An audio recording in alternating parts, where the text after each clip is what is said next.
Vivo também no YouTube e no Instagram a partir desse momento. A graça e a paz do Senhor Jesus, sejam todos muito bem-vindos.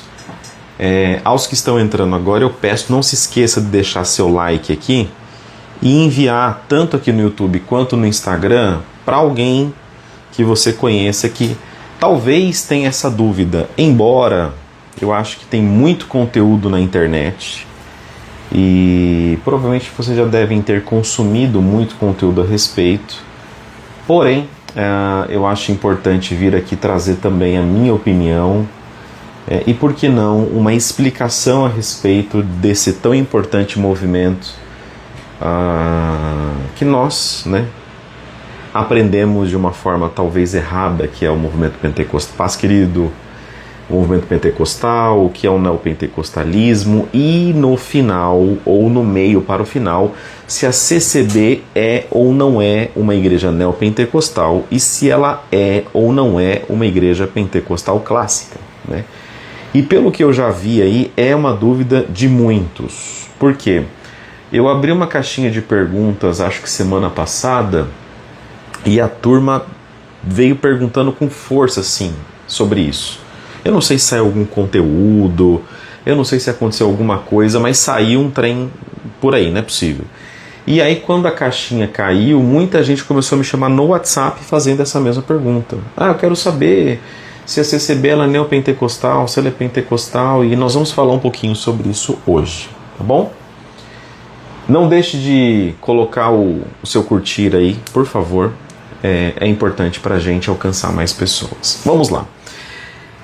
Eu não pretendo dar uma aula aqui a respeito do que é o pentecostalismo. Essa não é a proposta. Eu também não pretendo dar uma aula explicando o que é o neopentecostalismo. Essa também não é a proposta.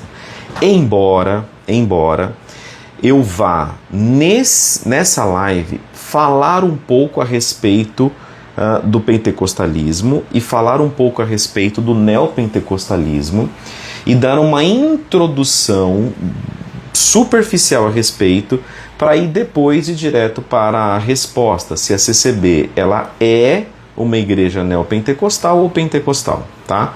Então, o que eu quero deixar claro de início, não é uma aula a respeito sobre o que é o neopentecostalismo e o que é o neopentecostalismo. Então, tanto o YouTube quanto o Instagram, tá claro isso? Podemos seguir, irmãos? Isso está claro? Isso não impede de, em algum momento, eu falar sobre, tá? A gente focar só o que é o movimento pentecostal, o que é o movimento neopentecostal, quais são as características dele e tal. Mas está claro que a intenção dessa live é dar uma introdução sobre e responder ao final se a CCB é uma igreja pentecostal ou não. Beleza?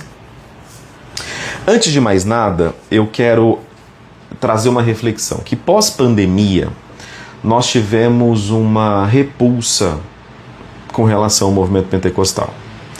E é uma repulsa compreensível. E nós vamos entender também, ou em partes, o porquê que essa repulsa ela é compreensível. Quando que começa essa questão da ação do Espírito Santo na igreja? Essa questão da ação do Espírito Santo na igreja começa em Atos dos Apóstolos.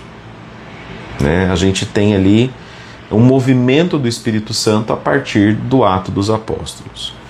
Alguns irmãos de linhas não pentecostais vão dizer que a manifestação de dons espirituais, que a manifestação de curas, maravilhas, etc., elas se encerraram no período apostólico. Ou seja, elas se encerram no período apostólico. Essa é a linha talvez mais tradicional, mais conservadora e etc. Essa não é a nossa proposta aqui, explicar isso.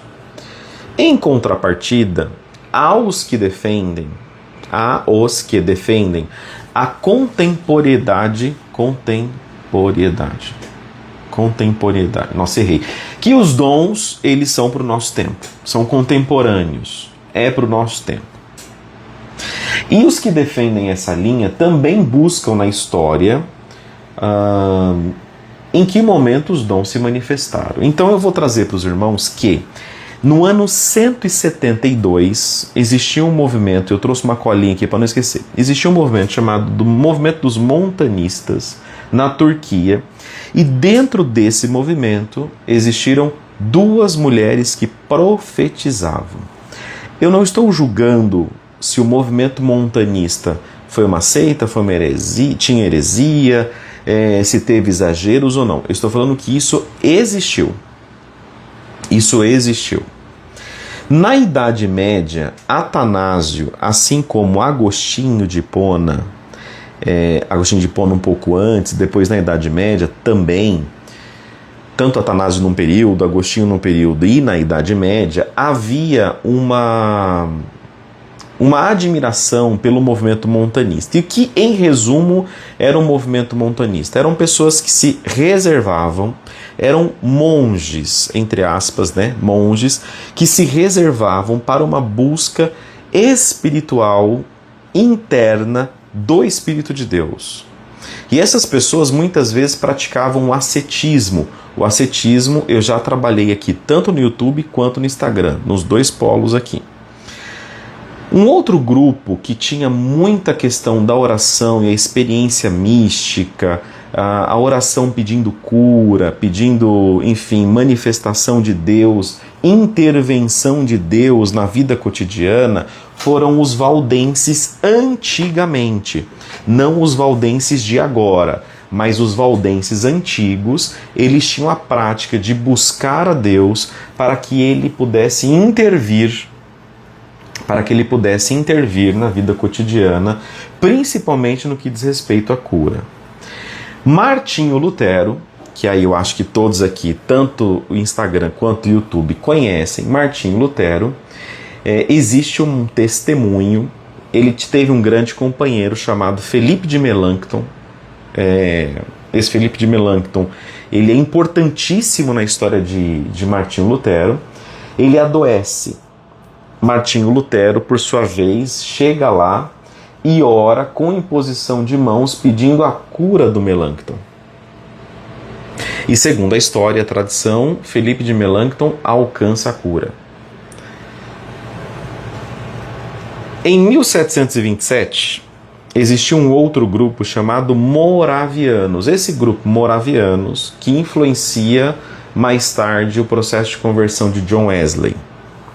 Os moravianos, eles não são considerados do movimento pentecostal, mas por conta do conde de Zinzendorf, que eu não aqui vou acertar a pronúncia do nome dele em hipótese alguma, eles estabelecem um período de oração durante 24 horas de oração em turnos de pessoas, ou seja, durante 24 horas existiam pessoas que oravam constantemente, sem parar e sem interrupção. Isso aconteceu de 5 de agosto de 1727 a 13 de agosto de 1827. Durante 100 anos, os moravianos oravam, buscando o Espírito Santo de Deus. E aí vocês conhecem bem a história, que esse grupo estava no mesmo barco que John Wesley estava viajando. Quando o navio que eles estavam viajando, eu falei avião, eu falei navio, né? No navio que Wesley estava viajando, passou por uma grande tempestade. E nessa grande tempestade, Wesley ficou com muito medo, com medo da morte.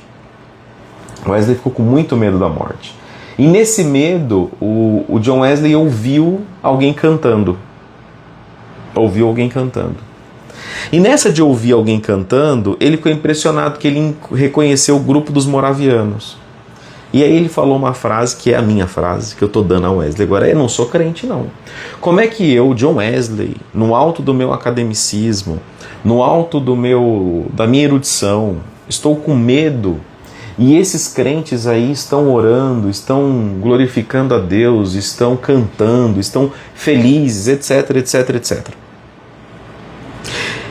Wesley, ele foi buscar com profundidade, quem eram os moravianos. E segundo o próprio Wesley, quando você vai ler a biografia de John Wesley, você vai entender que Wesley sentiu-se convertido a partir do momento que ele teve uma experiência junto aos moravianos. Irmãos, eu estou dando um panorama assim, tá? Agora falando... E quando a gente fala de movimento pentecostal, a gente só imagina o falar em línguas. Mas o movimento pentecostal, ele não se resume em falar em línguas. O movimento pentecostal não é somente falar em línguas. Tá claro? Instagram, tá claro, YouTube. Quando você acha que movimento pentecostal é igual falar em línguas somente, você está errado. Você está errado. Não é isso. Nós aprendemos errado. Ok? Quando você pensa que o movimento pentecostal ele começou com a CCB, você está errado também. Quando você acha que o movimento pentecostal começou com Luiz Franciscon, fundador da CCB, você também está errado. Isso não é uma verdade. Quando você acha que o movimento pentecostal começou na Rua Azul em 1906, você também está errado. Então, como eu coloquei aqui algumas polêmicas, não deixe de curtir aqui no YouTube nem no Instagram. Põe um coraçãozinho aí para ajudar a gente, que dá trabalho.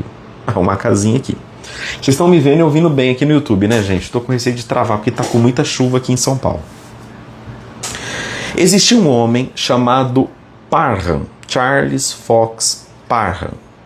E esse homem era um sujeito que ele era um acadêmico e que viveu num período ali no século XVIII, XIX, dentro do período iluminista, que era o período do conhecimento e etc e tal, aonde, irmãos, muita atenção aqui, onde esse período foi um período muito delicado para a igreja, porque a igreja começou a ser combatida pela ciência, pela revolução da ciência, pelo um período de modernização que a Terra estava passando. Então a Terra começou a passar, o mundo, tá? O mundo conhecido começou a passar por um processo de transformação muito grande. E esse processo de transformação muito grande afetou a igreja, afeta a fé da igreja. Porque a igreja sempre vai dar uma resposta ao que está acontecendo no mundo. Por exemplo, você que é da CCB, eu que fui da CCB, hoje eu sou pastor de outra denominação, você vai perceber que muitas vezes a igreja ela vai se posicionar a respeito de temas que está rolando no mundo. Quando lançou a televisão, a igreja se posiciona. Quando lança a internet, a igreja se posiciona.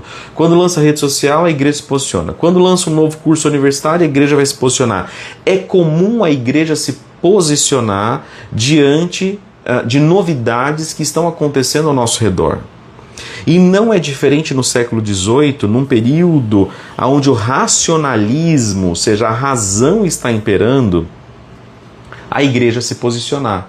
E a igreja teve que se posicionar. Por quê? Dentro do próprio meio teológico, começou a imperar, guardem esse nome, o que nós chamamos hoje de liberalismo teológico. E aí eu vou ler para você aqui rapidamente. Eu sei que o povo da internet não gosta muito de conteúdo, mas quem gosta vai curtir. O liberalismo teológico é uma corrente de pensamento cristão, principalmente protestante, que surgiu no século XVIII, no contexto do iluminismo, da valorização da razão, da ciência e da crítica histórica. Ele buscava interpretar a fé cristã à luz de uma cultura moderna. Ideias centrais do que nós chamamos de liberalismo teológico. ênfase na razão humana. A razão é vista como instrumento legítimo para compreender a fé, compreender doutrinas tradicionais. Leitura crítica da Bíblia, anota isso. A Bíblia é entendida como um documento histórico, escrito por autores humanos em contextos específicos. Milagres e relatos sobrenaturais costumam ser interpretados de forma simbólica ou ética e não são literais. O que isso quer dizer? Esse movimento do liberalismo teológico coloca a Bíblia em um certo sentido de subjetividade. Eles minimizam a palavra de Deus. Vocês estão me acompanhando, irmãos? Eu diminuo a palavra de Deus. É quando nasce, obviamente que isso vai ser teologicamente acurado e apurado em Calbart, na neo-ortodoxia, que a Bíblia contém a palavra de Deus. E a Bíblia conter a palavra de Deus é uma forma de minimizar, diminuir o que é a palavra de Deus. E que esse daí é um dos aspectos centrais do liberalismo teológico. E o liberalismo teológico invade. Vocês vão entender onde eu vou chegar, que estarem da CCB, se é pentecostal ou neopentecostal. Talvez você aqui esteja viajando a batatinha, está falando de conter a palavra de Deus, está falando de liberalismo teológico. E o que isso tem a ver com a CCB ser pentecostal ou neopentecostal? Se você ficar comigo, você vai entender. Tenha paciência, crente. Tenha paciência. Então, nesse momento, a Bíblia ela é reduzida. E a Bíblia ela começa a ser reduzida de uma ortodoxia para uma neo-ortodoxia, uma nova ortodoxia, e dentro dessa nova ortodoxia ela contém, e muita coisa do que a Bíblia ela é subjetiva, ela não é real, ela não é literal e etc. Um dos caras, isso se dá na Alemanha, com força, isso se dá na Alemanha, através de um homem chamado Friedrich Schleiermacher. Eu errei a pronúncia, mas esse é um dos caras que startam o liberalismo teológico. O liberalismo teológico ele tenta modernizar a igreja e tenta modernizar a Bíblia. Ele tenta modernizar a igreja e tenta modernizar a Bíblia. Um homem começa a ficar indignado com isso. Irmão, quando você só olha a Bíblia de forma acadêmica e abandona o aspecto da fé, vai dar errado também. Vai dar errado também. Um homem diante de um mar e o mar se abre, é uma questão de fé. Não tem como você olhar para a palavra de Deus, tem como, mas não tem como somente você olhar como um livro de ciência, um livro de história. Ele também é. Mas se você quiser racionalizar ela toda, você vai estar diante de um liberalismo teológico.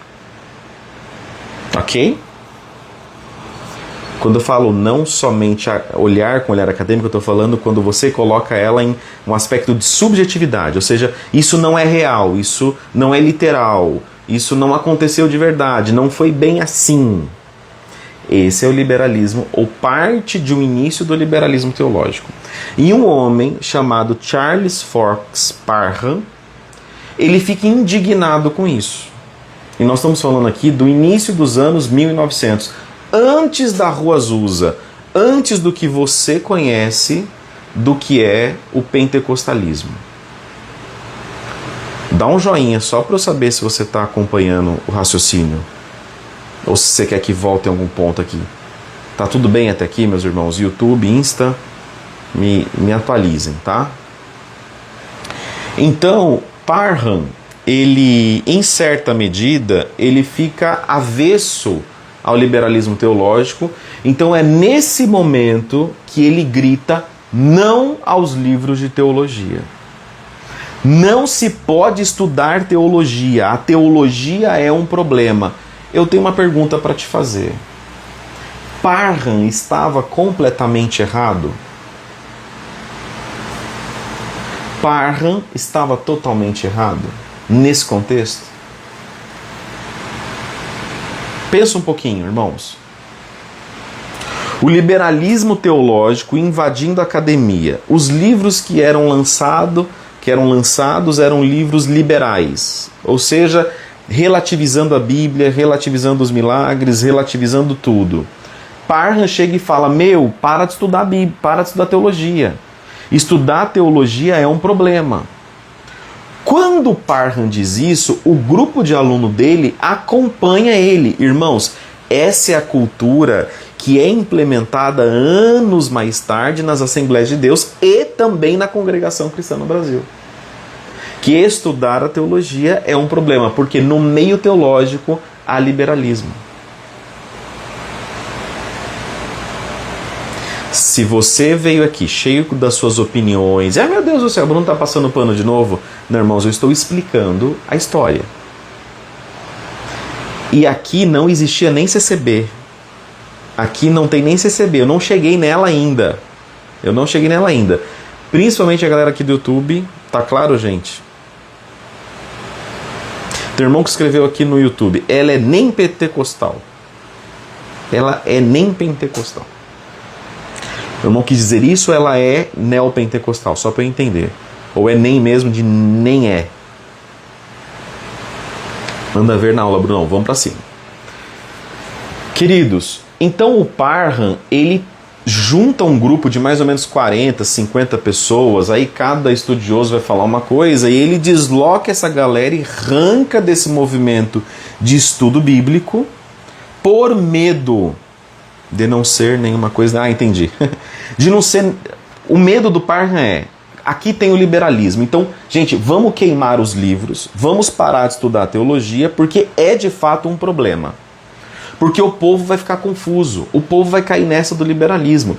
E eu tenho que ser radical. Parham teve que ser radical, e foi radical e tirou, afastou o povo que seguia ele, o povo que acompanhava ele do que é o movimento de estudo teológico de forma sistemática. O Charles Fox Parham, ele estava no centro do turbilhão do liberalismo teológico. Isto posto, e o que foi posto não foi pouco, entenda Charles Parham como um movimento reacionário. Ele está reagindo contra o liberalismo teológico. Ele está falando, não. Tudo o que aconteceu na Bíblia é verdade. Todos os milagres são verdade. A Bíblia não contém a palavra de Deus. A Bíblia é, na íntegra, ipsis literis, a palavra de Deus. Irmãos, e pasme, dentro do movimento de Charles Fox Parham, numa cidade chamada Topeka, que fica nos Estados Unidos. Vocês estão me acompanhando, crente? Em Topeka, nos Estados Unidos, ele agrupou esses 40 e eles estudavam a Bíblia aleatoriamente. Tipo assim, vamos falar sobre a ceia. Estudavam sobre a ceia. Vamos falar sobre o livro de Salmo. Estudavam sobre o Salmo. Vamos estudar sobre Eclesiastes. Estudavam sobre Eclesiastes. Eles não estudavam os livros, eles estudavam a Bíblia com assuntos aleatórios. Isso. Muito bem. Comentário aqui bom no YouTube também. Irmãos, até aqui beleza? Dê um joia para mim aí, sobe o coração só para eu saber que vocês estão acompanhando, tá?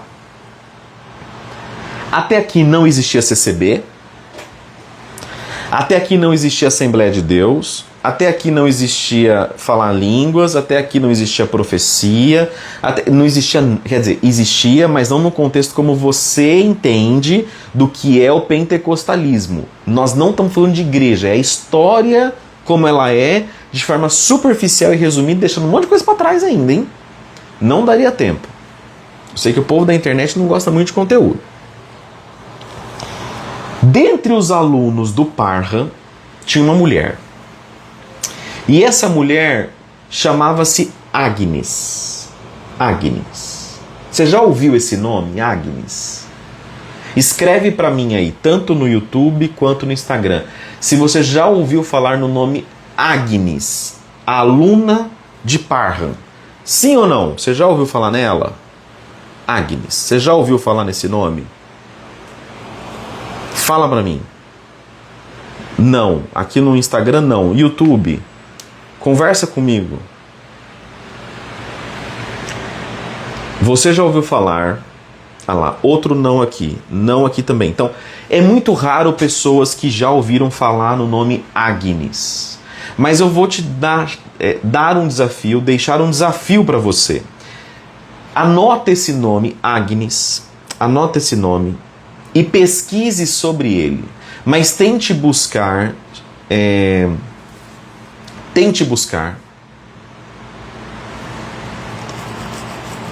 Gente, eu falei de Calbart aqui. e talvez os críticos acadêmicos podem me pegar, mas Karl Barth é o cara que vai falar que a Bíblia contém a palavra de Deus, tá? Ele é um exímio teólogo, um cara assim respeitadíssimo, mas ele tá nesse meio aí, tá? Da neo-ortodoxia. Ok? Mas voltando. Escreva o nome Agnes e depois pesquise. Quem foi Agnes, aluna de Parham? E o que aconteceu com ela? Porque essa é a primeira mulher a falar em línguas. No período conhecido, no período moderno. Em 1901. Eu estou falando antes da Rua Azusa. O que eu estou te dizendo, irmão? Irmã? Que a primeira pessoa a falar em línguas, no período moderno, conhecido, antes da Rua Azusa, foi uma mulher chamada Agnes, aluna do Parham, em Topeka, nos Estados Unidos. Você me responde, você conhecia essa história? Sim ou não?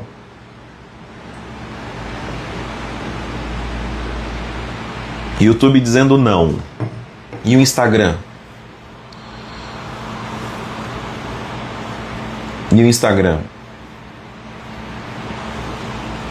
Também não. YouTube dizendo não, Instagram também não. Então, não conhecia. Normalmente a gente vai falar sobre William Seymour lá na Rua Azusa, nos Estados Unidos, mas não. A primeira pessoa a falar em línguas nesse período conhecido, século XIX/XX, /XXI, período conhecido agora moderno, foi uma mulher chamada Agnes, aluna do Parham. E esse mover ali bagunçou aqueles alunos, bagunçou o Parham, e eles começaram a buscar por esse avivamento. Um avivamento chamado avivamento do batismo no Espírito Santo. Eu tenho um livro aqui de um grande mestre, e eu vou mostrar para vocês, chamado Frank Machia. YouTube tá vendo, agora o Instagram. Frank Machia. Batizados no Espírito Santo. E nesse livro aqui, eu tenho outras obras que vão falar sobre isso, e ele vai citar essa mulher, essa Agnes, tá? Ele vai contar a história de Topeka. Topeka é o nome da cidade. Em 1906, não existia Assembleia de Deus, não existia Congregação Cristã no Brasil, não existia nenhuma denominação evangélica pentecostal. Existiam os alunos de Parham, existiam as pessoas que beberam na fonte do Parham, que, querendo ou não, é o primeiro a pregar a respeito, e ele é muito crucificado, ele é muito criticado, como todo aquele que aparece vai ser criticado. Ele comete erros, ele comete excessos, como todos. Mas é a partir daí que dá origem à busca do Seymour lá na Rua Azusa, que é um grupo de vários irmãos e várias irmãs de denominações diferentes, batistas, presbiterianos, metodistas. Irmãos, são grupos de várias denominações que se reúnem para orar, para buscar o Espírito Santo. E eu não tenho a intenção de falar ou dar uma aula sobre Azusa aqui. Eu estou resumindo. Nessa busca, há um mover e um fluir do Espírito Santo poderoso. E várias pessoas começam a falar línguas, pessoas são curadas, etc. Mas o que é que acontece de maior no movimento da Rua Azusa? O que acontece de maior no movimento da Rua Azusa não é o fluir dos dons espirituais. Não é.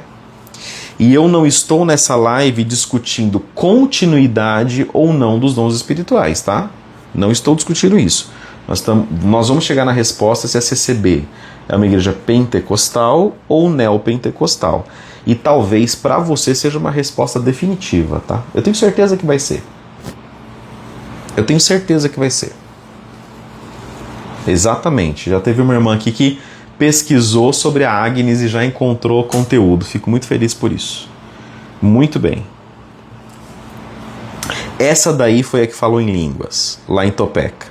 O primeiro avivamento que tem línguas estranhas, e há quem diga que o que ela falava era chinês.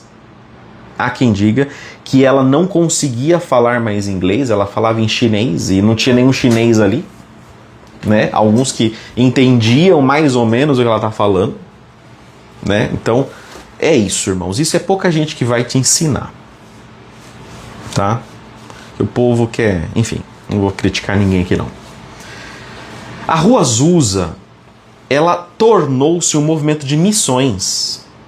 Por quê? As pessoas que receberam o poder de Deus na Rua Azusa, que foram revestidas pelo poder de Deus, ficaram incendiados por missões. Tanto é que esses grupos que se reuniam na Azusa, eles compraram um avião.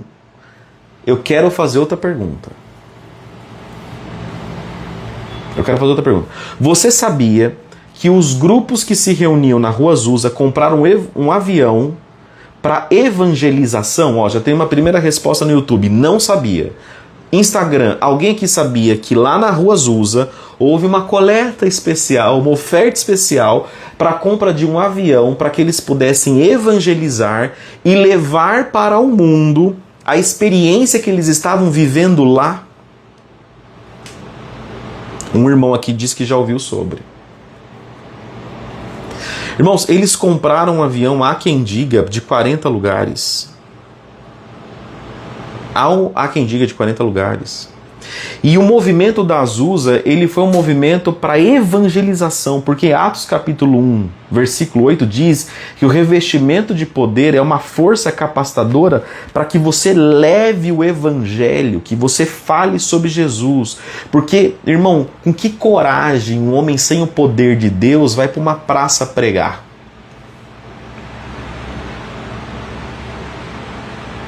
Hein? Você tem que ter um revestimento do poder de Deus para você ter coragem para ir pregar numa praça, para pregar no meio de ímpios. E as pessoas que saíram da Azusa,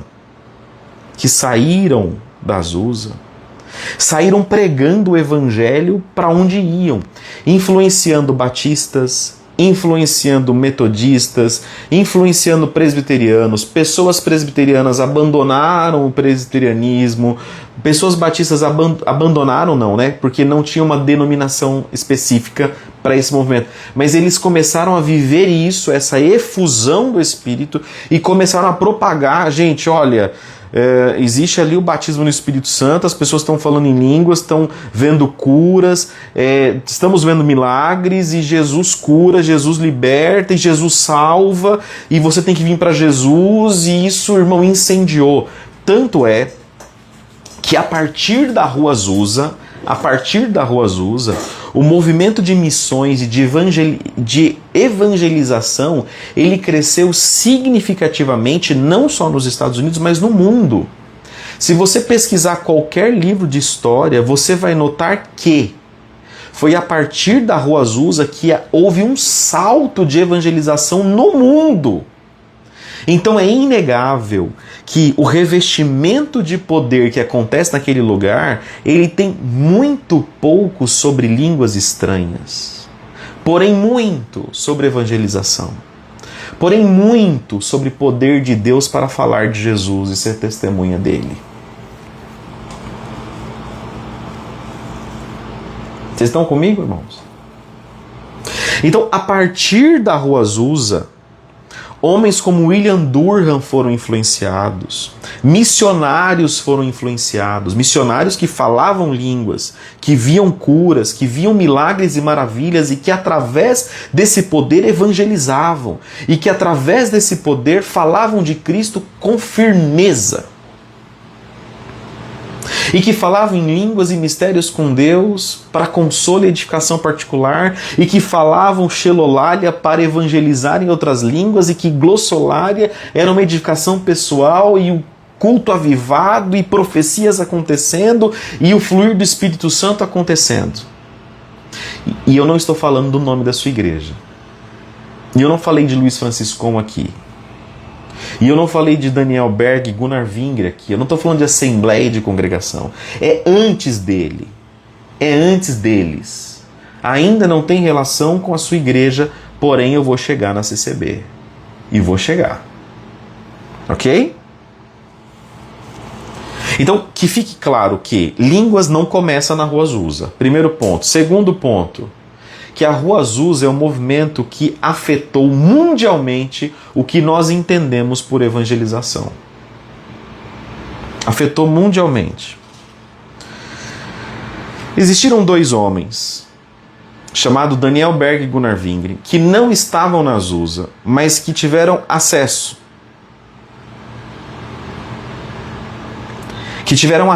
Contato com esse movimento da Rua Azusa. E tendo contato com eles, eles tiveram a experiência com o Espírito Santo. Daniel Berg e Gunnar Wingre, ambos eram batistas e tiveram experiência com o Espírito Santo de falar em outras línguas, ou em línguas estranhas. E Daniel Berg e Gunnar Wingre se encontraram nos Estados Unidos e vieram para o Brasil com talvez aí $30 no bolso e talvez menos do que isso, para pregar o Evangelho. Eles não vieram aqui para buscar dons. Eles não vieram aqui para falar sobre milagres, para falar que Jesus ele só faz milagre, ou que para você ter evidência que você é crente, você precisa falar em línguas, e que se você não falar em línguas você não é salvo. Não é isso. Eles vieram evangelizar o Brasil. Até 1910, 1911, uma pequena fração do Brasil era evangelizada, porque a primeira igreja pós-catolicismo entra no Brasil em 1700/1800. Não estou falando do Padre José de Anchieta, não. Uma igreja protestante, evangélica. Irmãos, demorou 200, 300 anos para uma igreja evangélica chegar no Brasil, e uma miudeza, um grupo miúdo tinha sido evangelizado. Agora, quando esses dois homens, incendiados pelo poder do Espírito Santo, entram no Brasil, o Brasil sofre um rebuo espiritual. E eu vou pôr um terceiro, Luiz Franciscon. Luiz Franciscon tem contato com William Durham. William Durham bebeu da fonte da Rua Azusa. Incendiado pelo Espírito Santo, esse homem como missionário rasga a América Latina, rasga a Europa, rasga o Brasil a partir do sul. Luiz Franciscon vem no sul, Daniel Berg e Gunnar Wingre vêm pelo norte pregando o Evangelho. Irmãos, depois do fluir do Espírito Santo na Azusa, esse movimento veio para o Brasil, o que igrejas tradicionais não conseguiram. E olha que igrejas tradicionais normalmente são igrejas com muito dinheiro. O movimento pentecostal vindo nas vilas, vindo em terras afastadas, nos mais pobres, nos comerciantes. Irmãos, aonde o povo não entrava, onde padre muitas vezes não entravam, o movimento pentecostal entrou falando de Jesus. E olha só, Daniel Berg e Gunnar Wingre, eles falavam 4 pilares a respeito do Espírito Santo. Eles falavam o seguinte: Jesus salva, Jesus cura a carne e a alma. Jesus batiza no Espírito Santo e Jesus vai voltar. Esse era os pilares da pregação dos pentecostais. Esse é o pilar da pregação dos pentecostais clássicos hoje. Jesus salva. Jesus pode curar sua alma. Jesus pode curar sua carne. Jesus pode curar as suas dores. Jesus batiza no Espírito Santo, porque é Ele quem batiza no Espírito Santo. E Jesus vai voltar. E vai voltar. E essa pregação pentecostal clássica era uma pregação de emergência, sirene tocando. Jesus salva, Jesus cura, Jesus batiza no Espírito Santo, Jesus vai voltar. Então, exatamente, esse é o pilar, esses são os pilares da pregação pentecostal.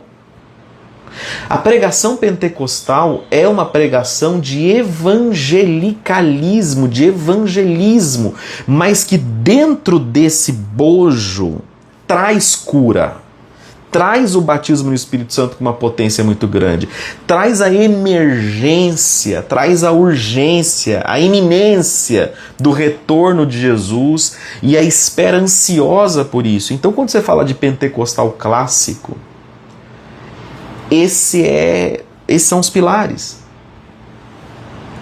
Você vai ver isso na pregação pentecostal clássica. Jesus salva, Jesus cura, Jesus batiza no Espírito Santo, Jesus vai voltar. O restante disso não é pentecostalismo. Vocês estão entendendo onde eu quero chegar? Na CCB, você ouve que Jesus salva, que Jesus cura, que Jesus batiza no Espírito Santo, que Jesus vai voltar rápido. Você ouve só isso ou você ouve mais coisas? Nós vamos entender isso. Na sua igreja, você ouve, se você é pentecostal, você ouve só isso ou você ouve mais coisas? E quando eu falo só isso, esses 4 pilares, eles podem cascatear para aplicações de vida práticas, um sem número de aplicações de vida prática. Eu não estou entrando nesse mérito. A gente está falando um pouco sobre neopentecostalismo e pentecostalismo. E aqui eu estou abordando para você o que nós entendemos por pentecostalismo clássico. Ok, amados? Nós estamos falando aqui de 1901, porque o que acontece em Topeka acontece em 1901. Até 1910, 11, esse pentecostalismo, esse movimento profundo de evangelização, ele chega no Brasil. Meus irmãos, a Igreja Assembleia de Deus, tendo em vista as suas convenções, ela é a maior igreja que tem. E ela é uma igreja que tem pobre, que tem rico, que tem classe média. É uma igreja rica. É uma igreja grande. E ela cresce com esse movimento. Por quê? O pentecostalismo, eu resumo e encerro essa gaveta, ele é um movimento de evangelização. A grande maioria das pessoas que estão aqui, a grande maioria das pessoas ouviram falar de Jesus, o seu pai, a sua mãe, ouviu falar de Jesus por pregadores pentecostais. O falar em línguas era apenas um revestimento de poder. As curas é um revestimento de poder. A salvação era o princípio. Jesus vai voltar é uma emergência, é uma verdade absoluta. A busca era pela evangelização. Os dons revestia a igreja de poder e encorajava a igreja para impulsionar a igreja a levar essa mensagem. Uma pessoa no fogo do Espírito, amado, ela entra onde uma pessoa com livro acadêmico muitas vezes não entra. Uma pessoa no poder do Espírito fala coisas que uma pessoa na sua naturalidade não vai falar. Uma pessoa revestida pelo poder do Espírito vai orar como poucos oram. Uma pessoa revestida pelo Espírito Santo vai ter o teu caráter transformado. Ah, mas então você está falando o seguinte, a pessoa que é pentecostal e diz ter o dom de cura tinha que curar todo mundo. Isso é um espantalho. Por que é um espantalho? Porque Jesus ressuscitou Lázaro. Naquele mesmo dia, quantas centenas de pessoas tinham morrido naquele mesmo cemitério? Quando Jesus cura aquele cego, quantos cegos estavam naquele caminho? O dom não é usufruto para que eu quero, mas é quando o Espírito Santo move. O espantalho criado dentro do pentecostalismo é o porquê que os pentecostais não saíram curando no Covid. A pergunta que eu quero te devolver, cessacionista, é: por que Jesus só ressuscitou Lázaro? Por que Jesus libertou só Pedro e deixou Tiago morrer? Porque a manifestação do dom, da cura, da libertação, de ressuscitar alguém é a luz da vontade e soberania de Deus, não é da pessoa que tem o dom. A pessoa que tem o dom vai ser ferramenta quando Deus quiser manifestar com o dom. Por que alguns falam línguas e outros não? Porque assim a soberania e a vontade de Deus quis. Mas existem salvos que não falarão em línguas, existem salvos que não verão curas, e existem salvos que verão curas. Você não é a rainha da soberania, o rei da soberania? Ou por que o dom não entra nessa gaveta da soberania? Porque muitas vezes as nossas teologias escolhem o que nós queremos para nós e o que nós não queremos para nós. O que nós queremos como verdade e o que nós não queremos como verdade. Tem pessoas que agora eu entendi o evangelho e eu não consigo falar em línguas. Irmão, isso é uma trava emocional. Se a tua experiência com o Espírito Santo foi real, volte a orar. A não ser que a sua experiência não tenha sido real. E o Espírito Santo vai te edificar e vai te consolar no teu quarto, porque isso é para edificação pessoal. O que a gente vê de estripulia e exagero pentecostal aí, irmão, esses irmãos aí tinham que tomar tapa. Essas estripulias de internet. Essas igrejas pentecostais enlouquecidas, gente pulando, virando banco, batendo palma. Isso não é pentecostalismo, irmãos. Vocês estão entendendo?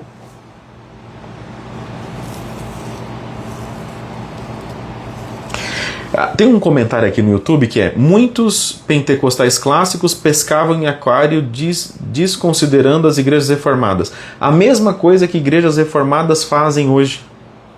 Pescando em igrejas pentecostais fragilizadas por falta de estrutura, por falta de academicismo. Sabe o problema? É que a igreja brasileira, a igreja mundial está em crise. Nós somos a pior geração de crente de todos os tempos, porque nós não pregamos para fora da igreja. Nós somos uma igreja que precisamos buscar o revestimento do Espírito Santo para evangelizar. Irmã, você que é da igreja reformada e eu que sou de igreja pentecostal, quantos não crentes de igreja nenhuma estão aceitando Jesus na sua igreja? Agora, crente de outra igreja, mudando de igreja, tem um monte. Agora, e novos convertidos? Pessoas que não eram crentes, pessoas que eram, que eram do boteco, prostitutas se convertendo, criminosos se convertendo. A irmã vai ver muito mais isso dentro do pentecostalismo ainda hoje. Na sua igreja tradicional, dos que aceitam Jesus no domingo, dos que se batizam por aspersão, por imersão, quantos não conheciam Cristo?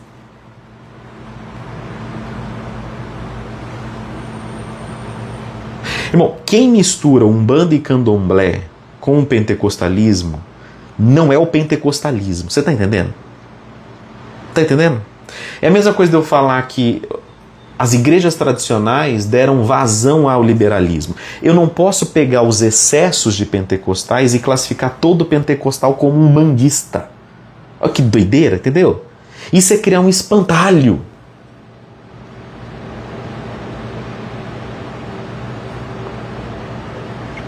Quando a gente fala que crentes pentecostais não tiveram mudança de caráter, querido, a gente acabou de ver 2 grandes reformados caindo por conta de caráter. Vamos parar? Porque os dois lados estão cheios de vidraças. Não é o dom, não é algo solitário. Nosso assunto aqui é se a CCB é ou não neopentecostal ou pentecostal. O ponto central é que quando a gente fala de dons, eu não estou falando que ter dons, eu estou eliminando a mudança do caráter. Uma coisa anda junto com a outra. Uma coisa anda junto com a outra. Existem reformados mau caráteres. Existem pentecostais mau caráter. Existem pentecostais que vão cair. Existem reformados que vão cair. O problema é que viramos 2 torcidas organizadas em chave de exclusão.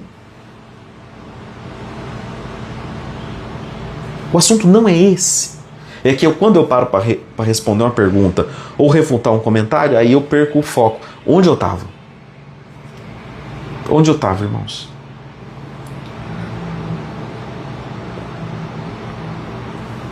Eu continuo igual, né? Eu não lembro.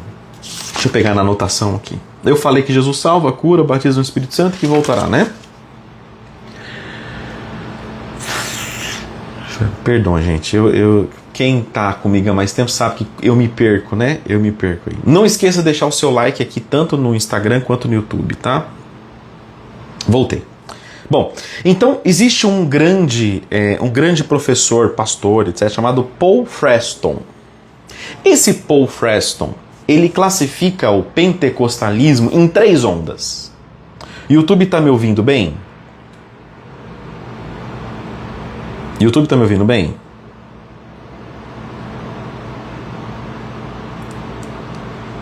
Tá.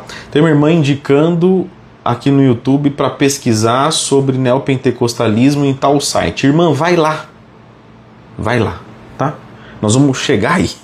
Respira. Então, Paul Freston vai dividir em 3 etapas, ou em 3 grandes ondas, o pentecostalismo. Em 3 grandes ondas. A congregação cristã no Brasil, ela nasce em 1910-11, nas mãos de Franciscon, que bebeu na fonte da Azusa. Ok? Então ela nasce pentecostal. No entanto, o movimento de evangelização da congregação é enorme. Ou você acha que a congregação nasceu assim, com cultos cheios, com igrejas cheias, etc. Não. Houve um trabalho de evangelização gigantesco. Dom Luiz Franciscon era um homem cheio do Espírito Santo. Os que plantaram a congregação cristã no Brasil eram homens cheios do Espírito Santo. E eu considero que ela nasce pentecostal, e ela é pentecostal clássica no sentido de nascer no mesmo momento que as Assembleias de Deus.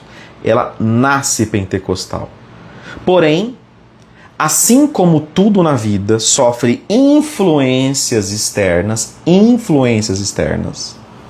a igreja brasileira, eu estou falando de âmbito geral, ela é influenciada. Quer ver? Há quanto tempo as igrejas reformadas, em sua maioria, têm bateria e guitarra permitida em todas as igrejas? Irmãos, tem igrejas reformadas que o pastor só queria órgão. Foi uma briga. Isso é influência da igreja americana no Brasil, influência da igreja americana no mundo inteiro. Então, a igreja ela também sofre influência com o passar do tempo e dos anos. É natural. Então, o pentecostalismo passou por 3 ondas. A primeira onda vai de 1901 a 1950. É onde esse revestimento de poder bagunçou o mundo e fez com que o movimento de evangelização crescesse, pequenas igrejas começam a crescer, o movimento toma uma proporção gigantesca. Hoje, irmão, quando a gente procura uma igreja, eu procuro uma igreja que tem ar-condicionado, que tem estrutura no kids, negócio de adolescente, evento para os meus filhos, parará. Irmão, os crentes lá do passado não procuravam isso não, filha. Porque no passado eles não eram espectadores, não. Eles construíam. Eu não estou falando construir templo. Eles saíam para pregar. Eles evangelizavam. Esse negócio de ter estrutura, esse negócio de ter um templo, esse negócio grande do evento, do congresso de mulheres, do ministério de mulheres, de homens, de adolescente, infantil, isso tudo nem bíblico é. Isso tudo é nós colocando a mão para que as pessoas fiquem mais felizes, porque as pessoas são extremamente difíceis e nós estamos vivendo um momento de falência da igreja de modo geral. As pessoas estão extremamente carentes. Então eu pego o que o mundo tem, porque o mundo tem lá o clube, a comunidade de mulheres, o mundo tem a comunidade dos jovens, o mundo tem a comunidade das crianças, e eu introjeto isso na igreja e falo que isso é um ministério. Tá entendendo? O irmão é o cooperador de jovens. Quem era o cooperador de jovens na Bíblia? Pastor de jovens. Quem era o pastor de jovens na Bíblia? Você tá entendendo? Eu não tô falando que isso é errado. Eu tô falando que a gente colocou muita firula, a gente é muito arrogante, a gente gosta de etiqueta. Ah, eu sou da igreja X porque é uma etiqueta legal, porque o prédio é legal. Ah, eu sou da Assembleia de Deus porque lá tem uma banda legal, o culto é avivado. Irmão, a gente está dentro de uma geração falida espiritualmente. Eu sou um pastor e eu vou acreditar até o último... Irmão, eu não sei quanto tempo eu tenho. Eu não sei quanto tempo eu tenho. Mas até o último segundo, eu vou querer fazer diferença na minha geração. E olha que eu sou um pecador. Tá entendendo? Então igreja virou grife. Igreja virou comunidade. Igreja virou extensão de rede social. Então, a primeira onda do pentecostalismo, que vai de 1901 a 1950, foi a onda da evangelização mundial e de um revestimento de poder de pregadores em praça. Os pentecostais iam para as praças, irmãos, para as ruas. Você via muita gente pregando nas esquinas, gente se rendendo a Jesus, igrejas, gente que era de religiões de afrodescendência, não é afrodescendência, eu não vou saber o nome aqui. Enfim, religiões, sei lá, católicos, espíritas, se convertendo. Hoje você não vê mais isso. E eu estou falando nas igrejas pentecostais e igreja reformada. Vê lá, dos que estão recebendo o batismo por aspersão e imersão, quantos eram pai de santo? É só gente de outra igreja, irmão. E aí a gente celebra, olha só. É crente pregando para crente. É um monte de gente pescando em aquário. E o evangelho não está sendo pregado. Eu não estou falando que você não tem que ir lá na seita adventista. Exatamente, o irmão comentou aqui que tem muito crente voltando para o catolicismo. Porque é tanta informação maluca recebendo, irmão, é tanta coisa louca acontecendo, que até esse movimento de retorno ao catolicismo está acontecendo. Tá entendendo? É tanta gente com muita informação na internet, mas pouco conhecimento, que tá uma loucura. Então vamos lá, eu tô na primeira onda, de 1901 a 1950. Ok? De 1901 a 1950, você tem esse movimento de evangelização pesado. A segunda onda é de 1950 a 1970. Aqui a porca torce o rabo. E eu não vou falar que tudo é diabo nessa segunda onda. Eu não vou falar que tudo é ruim nessa segunda onda. Mas é nessa segunda onda que aparecem igrejas como Deus é Amor, Brasil para Cristo, Quadrangular. Aparecem igrejas que são pentecostais, mas que ela tem uma outra característica. Qual que é a característica dessa igreja? A centralidade dessa igreja, a cura. Além da cura, é uma teologia chamada teologia baixa. Teologia baixa. E o que é essa teologia baixa? É quando as experiências para o homem elas se tornam mais importantes do que a evangelização e a experiência do homem com Deus para uma vida nova, para uma mudança de vida. É quando o homem começa a caminhar para o centro e as experiências começam a se tornar importantes para o homem, a cura, os dons, as libertações. É quando eu começo a frequentar a igreja para que eu fique bem, para que Deus me cure, para que eu alcance libertações, para que eu alcance melhora de vida. E eu não estou falando de teologia da prosperidade ainda. Irmãos, vocês estão me acompanhando? É na segunda onda, que começa em 1950 e que vai até 1970. Nessa segunda onda, o homem começa a ser o centro e a evangelização começa a ir para baixo. Note, igrejas que nascem como Deus é Amor, Quadrangular, Brasil para Cristo, Eu não estou falando que são igrejas ruins, não estou falando. Existem muitas igrejas Brasil para Cristo, igrejas quadrangulares, são ótimas igrejas. Essa segunda onda que começa em 1950, ela influencia praticamente todo o pentecostalismo. Lembra que eu falei lá de Parham? Que o movimento que começa com Parham é um movimento que não vamos estudar, porque dentro do estudo tem o liberalismo. Isso está introjetado no pentecostalismo. Porque o pentecostalismo não precisava do livro. Porque dentro dos livros tinha o liberalismo. Então a cultura inicial é: eu sou anti-livro, eu sou anti-academicismo.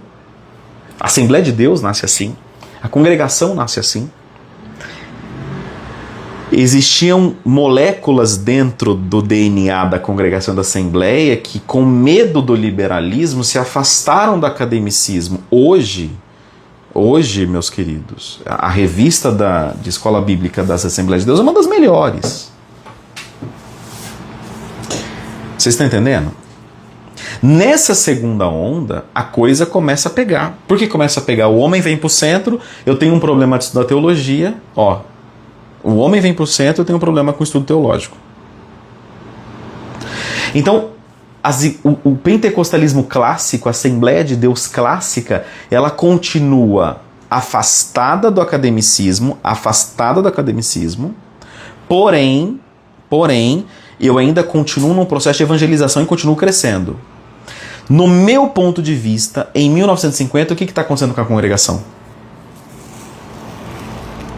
A congregação ela passa por uma transformação na presidência.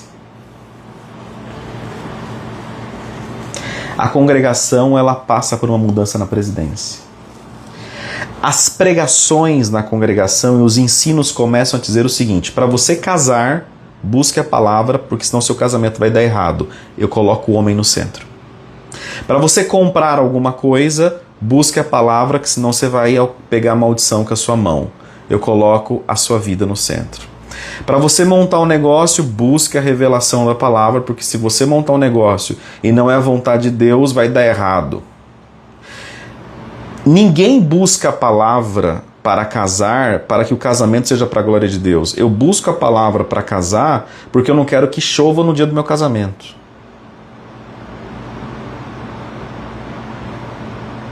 Eu busco a palavra para comprar um carro porque eu não quero me meter em encrenca. Eu busco a palavra para entrar num negócio porque eu não quero que o negócio quebre. Ou seja, é o meu interesse no centro. Essa é a característica da segunda onda do movimento pentecostal, que abandona o pentecostalismo clássico. É quando eu, homem, venho para o centro. E Cristo e o movimento de evangelização começa a ficar distante. Lembre-se, há uma molécula no DNA dessa plantação. Eu sou anti-estudo, por conta do Parham lá atrás. Eu começo a estar na igreja e a buscar cura para ficar bem. As pessoas começam a pedir sinais para saber se Deus ama. Não somente sinais, mas eu busco dons para saber se Deus me ama. Porque se Deus não me ama, por que eu não tenho esse dom? O dom não é mais um revestimento de poder para que eu possa romper no mundo falando de Jesus, mas o dom é uma demonstração de Deus para mim.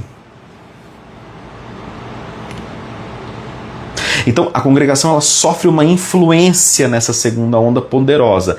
E aqui surge um homem. Vocês estão comigo? Coloca coraçãozinho, dá uma curtida aí só para eu ver que quem tá aqui mesmo. Vocês estão comigo, gente? Fez sentido aqui essa transição?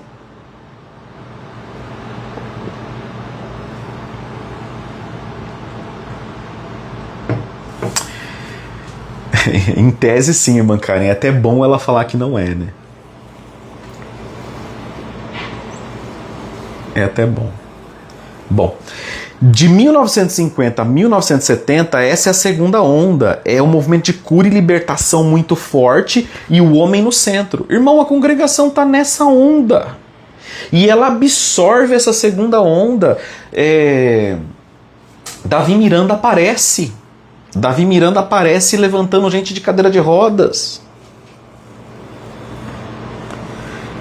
Começa a aparecer um monte de cura, os testemunhos terríveis.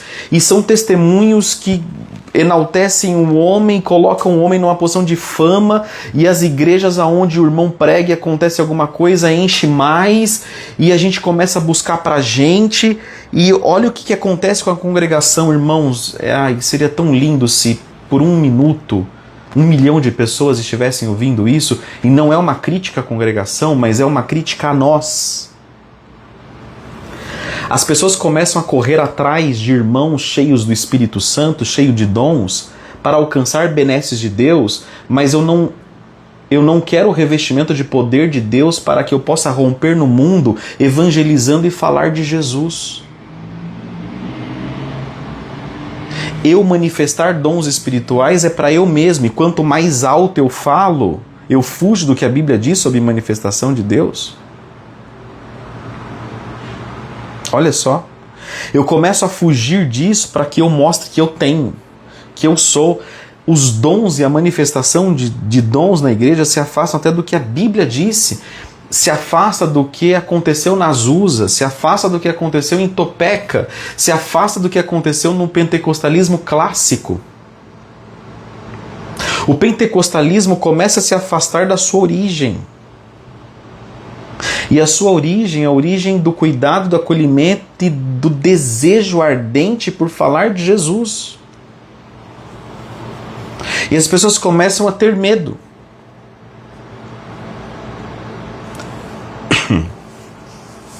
Ok, irmãos?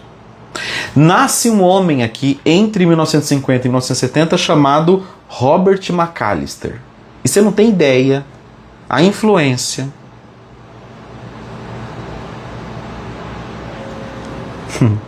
Você não tem ideia a influência que Robert McAllister tem. E aí eu vou dar a resposta se a CCB é ou não é uma igreja pentecostal ou neopentecostal.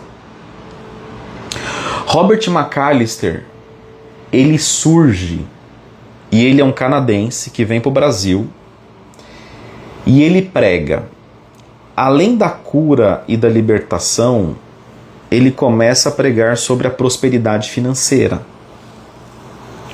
Ele começa a pregar sobre ter, sobre ser. E ele invade a rádio do Brasil. E ele começa a arrebatar multidões, porque da década de 50 até a década de 70/80, nós estamos passando por uma transição financeira no Brasil terrível. Então a pregação pró-pessoa, pró-dinheiro, pró-desenvolvimento humano, pró-conquistas humanas é o que vai engajar. E Robert McAllister, ele traz muito isso, ele pede muito dinheiro, ele compra uma rádio, ele cresce igual um foguete nos anos 70. Em 1975, existia um homem que congregava com Robert McAllister no Rio de Janeiro. Esse homem, que era um jovem crente, chamava-se Edir Macedo. Um jovem crente, que tinha acabado de casar. Só que quando Robert McAllister percebe que ele está cometendo uma falha, Edir Macedo, ele pega o vácuo. E esse afã da década de 70 até o início dos anos 2000 é introjetado na igreja a questão da teologia da prosperidade. YouTube está comigo?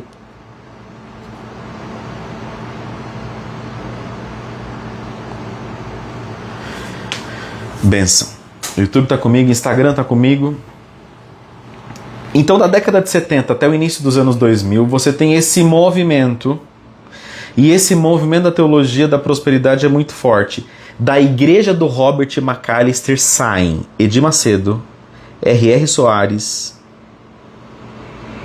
Plenitude do Trono de Deus, Igreja Mundial do Poder de Deus, toda essa galera neopentecostal tem origem na segunda onda do pentecostalismo, segunda onda de 50, 70, e a onda da teologia da prosperidade, o neopentecostalismo nível 2, sai da igreja do Robert McAllister. Eu quero te dar uma lição de casa, irmão. Sábado, 10h41, você vai dormir tarde. Escreva a história de Robert McAllister no seu YouTube ou no seu Google. Você vai ver exatamente o que eu estou te falando. Seja um bereano e você vai ver, caramba, eu não fazia ideia que Edir Macedo teve um professor, que Valdomiro Santiago teve um professor, que Agenor Duque teve um professor, que esses caras tiveram um professor. E o nome desse professor é Robert McAllister ou Roberto McAllister, pai do bispo Walter McAllister, vivo até hoje, pastor presidente da igreja Vida Nova.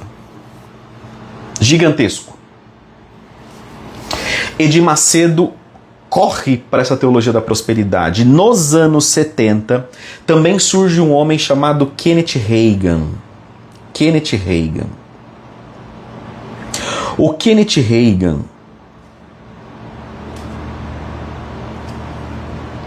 Hagin, ele traz a questão da confissão positiva. O que é a confissão positiva?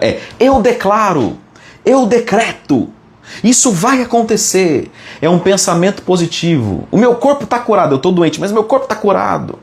A confissão positiva são aquelas igrejas que começam a eu decreto isso, receba isso, eu tomo posse. São esses termos. Quando uma igreja começa a gritar receba, receba, receba, ela tem uma partícula da confissão positiva. Diga isso, toma posse disso. Você não decrete isso, como se eu tivesse o poder de decretar. É quando o poder está nas minhas palavras. Isso é filosofia. Isso é autoajuda. Isso é confissão positiva. Isso está muito longe do pentecostalismo clássico, mas muito longe. Gente, muito longe. Eu estou falando, há um abismo de distância. Há um abismo de distância. A confissão positiva, a teologia da prosperidade com Robert McAllister, a segunda onda de 50, 70, que é o neopentecostalismo. O que é o neopentecostalismo? E aqui eu concluo. Ele é quando a vida humana é colocada no centro. O neopentecostalismo é quando a vida humana é colocada no centro. O que é o pentecostalismo clássico? É quando você volta a dizer que Jesus salva, Jesus cura, Jesus batiza no Espírito Santo, ele vai voltar. E que a partir dessas verdades, você influencia o mundo com uma transformação de caráter pelo poder do Espírito Santo, que é o revestimento de poder que te dá coragem, que te energiza, que te potencializa a falar, a escrever e a ser o evangelho pregado. E, se necessário, através de palavras, como diz São Francisco de Assis, só me engano. Então, o pentecostalismo clássico nasce, o neopentecostalismo nasce, a confissão positiva nasce. E o que nós vemos hoje na CCB? O homem no centro, as buscas humanas no centro, o que é bom para mim eu busco em Deus ou na igreja para saber o que é bom para mim, para que as coisas deem certo para mim. Quando que a congregação se desenvolve mais velozmente? A partir da década de 40 até o início da década de 90, final da década de 90. Então ela pega essa segunda onda inteira.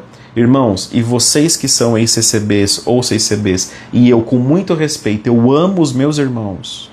Eu tenho muitos amigos e familiares lá ainda. Eu estou mentindo? Que se você for em 100 igrejas, 90% as pregações, elas centralizam o que é bom para você. Ou o receba. Isso é neopentecostalismo. O neopentecostalismo é quando a vida humana, o seu cotidiano, o seu casamento, o seu carro, o seu negócio, a sua faculdade, a sua vida cotidiana, X, quando a vida humana é o centro, a sua vida humana é centro. E não quando Cristo é o centro. Isso é neopentecostalismo. E neopentecostalismo muitas vezes não tem relação com teologia da prosperidade. Também pode ter. Também pode ter. Neopentecostalismo não tem a ver com igreja da parede preta. Neopentecostalismo não tem relação com igreja com parede preta. Você vai encontrar igrejas pentecostais clássicas de parede preta. Você vai encontrar igrejas tradicionais, conservadoras ou reformadas com parede preta. Pouco importa a cor da parede da sua igreja.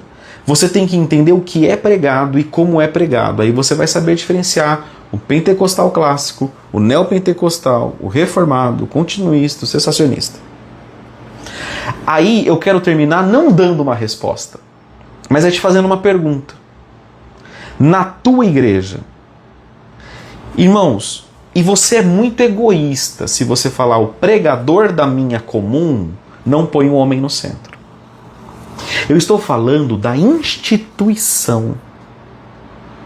Se a instituição, a prática cultural comum é pôr o homem no centro, e você está pensando, nossa, mas o pregador da minha igreja não é assim, significa que nem você é um pentecostal clássico, porque você não se preocupa com o todo. Você não alcançou esse poder. Porque tem gente que é espectador de culto que é o seguinte, na minha igreja, o meu pastor prega o evangelho, então eu estou tranquilo, estou favorável, está tudo bem. Você é um egoísta, arrogante, mesquinho, não convertido, não batizado no Espírito Santo e não transformado. Porque, em tese, você deveria ser e estar consternado, enlouquecido, incendiado com desejo que o mundo em seu redor soubesse. E não sendo cúmplice de um processo. E não sendo egoísta em dizer, cara, se o meu pastor prega o evangelho, eu sou um espectador. E você pode estar assim numa igreja reformada, e você pode estar assim numa igreja pentecostal clássica, e você pode estar assim numa igreja neopentecostal, porque o problema aqui é você e sou eu. O triunfalismo colocando o homem, pregações triunfalistas colocam o homem no centro. Você pode ter uma pregação cristocêntrica, que numa aplicação te deu uma saída de uma situação difícil. O pentecostal clássico, e também os reformados, às vezes você dentro de uma pregação cristocêntrica, em uma aplicação você vai entender uma saída por uma situação difícil da sua vida. Por uma restauração do seu casamento, para a restauração das suas finanças. Mas quando a pregação ela gira em torno apenas do homem, ela é antropo-homem, né? Cêntrica, o homem é o centro. Ela é neopentecostal.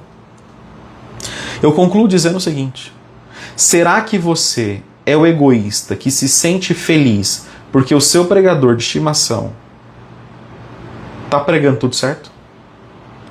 Dentro de um sistema neopentecostal?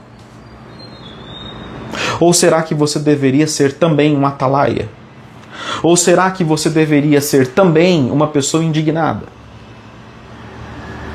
O problema é que nessa competição de igrejas boas e ruins, o diabo está atacando uma estrutura.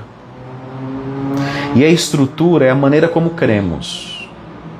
A estrutura é o ataque do adversário que deixam e permanecem e mantêm as pessoas no engano. E eu não estou falando de pessoas que se mantêm em igreja ou denominações, mas são pessoas mantidas e aprisionadas na ignorância. Entendendo Deus como um garçom. Entendendo Deus como um chofer. Entendendo Deus como um comerciante. Se eu sou legal, eu tenho crédito. Se eu sou mal, eu não tenho crédito. Deus tem que me dar quando eu sou legal.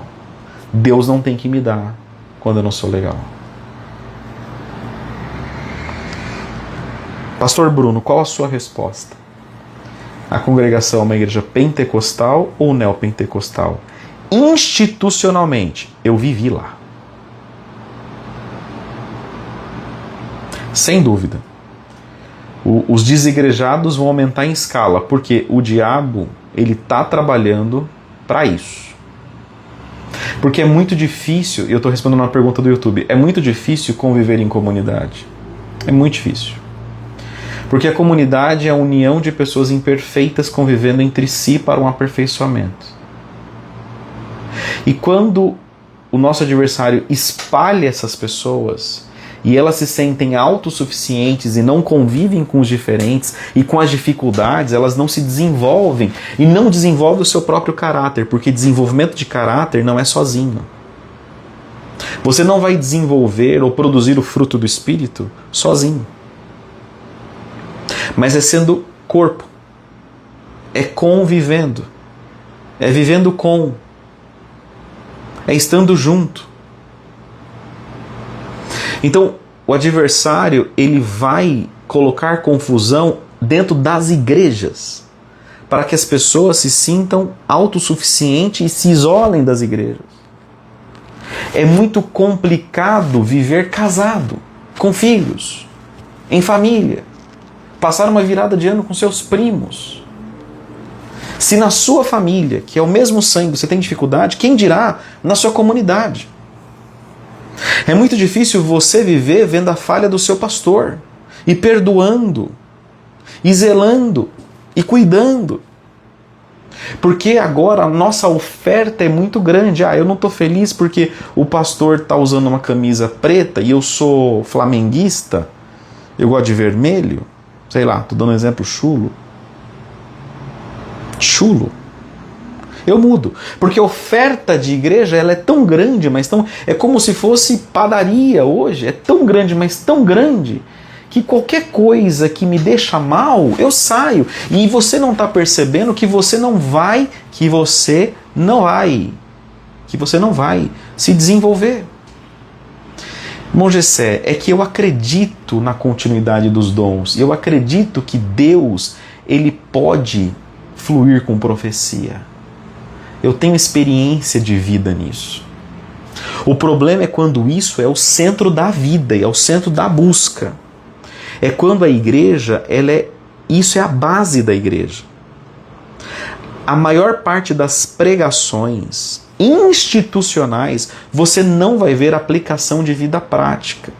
Você não vai ver sobre disciplina espiritual, sobre transformação de caráter, entre outras coisas. Isso vai ficar para uma próxima live ou um próximo vídeo, que eu vou falar sobre os estágios, né? Eu quero deixar um último recado, irmãos, em nome de Jesus, ouça isso. Entender o Evangelho é o primeiro passo. Nada adianta você só entender o Evangelho e nada mudar em você. E você se transformar num arrogante, presunçoso, soberbo, orgulhoso, solitário, sem paciência de conviver com os diferentes. Tem gente que não é humilde. Tem gente que perdeu a alma, que não tem a capacidade de pedir perdão quando erra. Que evangelho você entendeu? Que tipo de pessoa você se tornou? Tem gente que qualquer briga espana. Tem gente que quando está infeliz numa igreja muda como se fosse uma mudança de meia.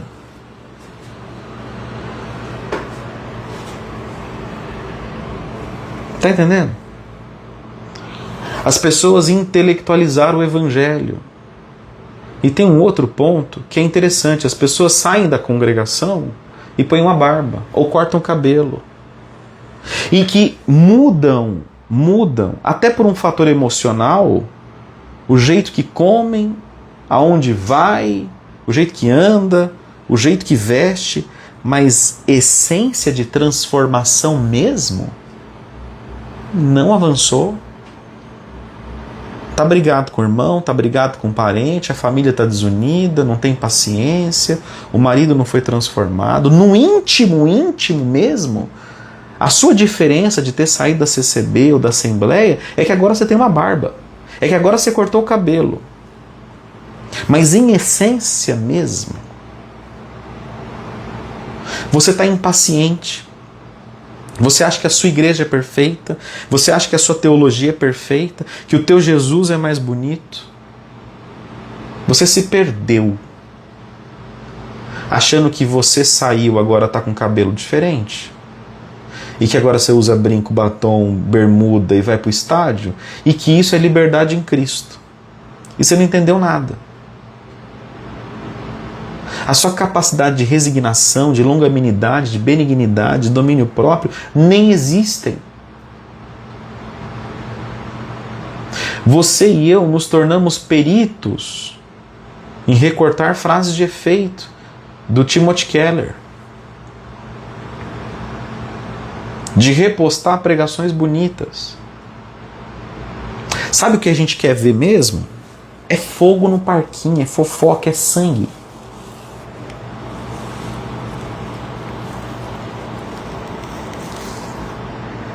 A gente torce para as igrejas neopentecostais serem destruídas. O teu coração quer ver a igreja quebrar. Você não quer ver a igreja mudar.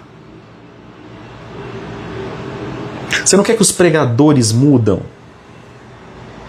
Você quer ver destruição. Embora eu também acho que Deus não tem compromisso com a igreja, tá?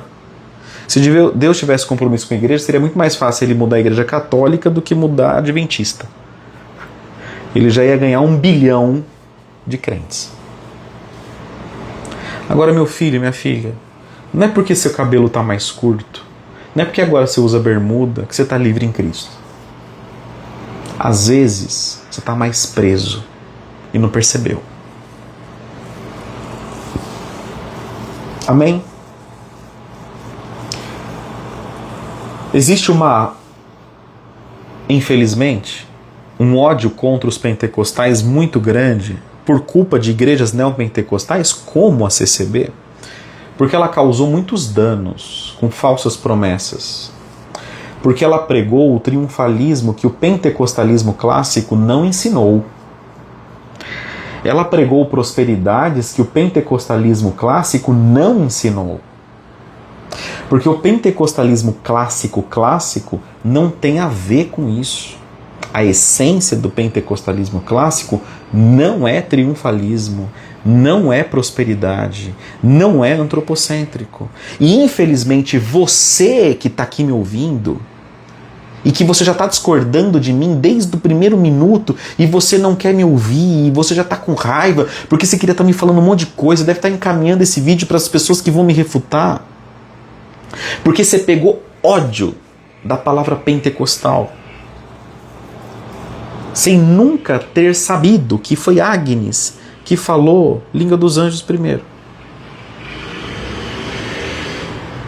Sem saber que Parham se afastou do estudo teológico por culpa do liberalismo.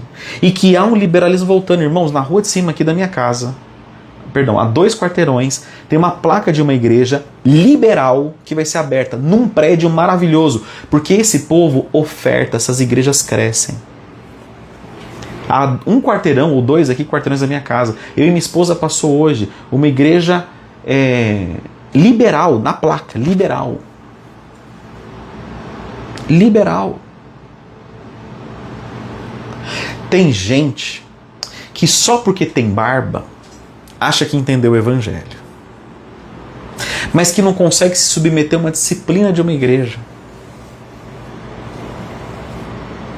Tem gente que entendeu o evangelho e diz que teve a vida transformada em 1 ano, mas que não sabe o que vai passar amanhã e que já bate no peito falando: agora eu tô top. Embora eu louve a Deus por você entender a salvação pela graça, esse é o primeiro passo. O que isso fez com a sua vida? Aonde isso está te levando? Aonde isso está levando a sua família, a sua casa?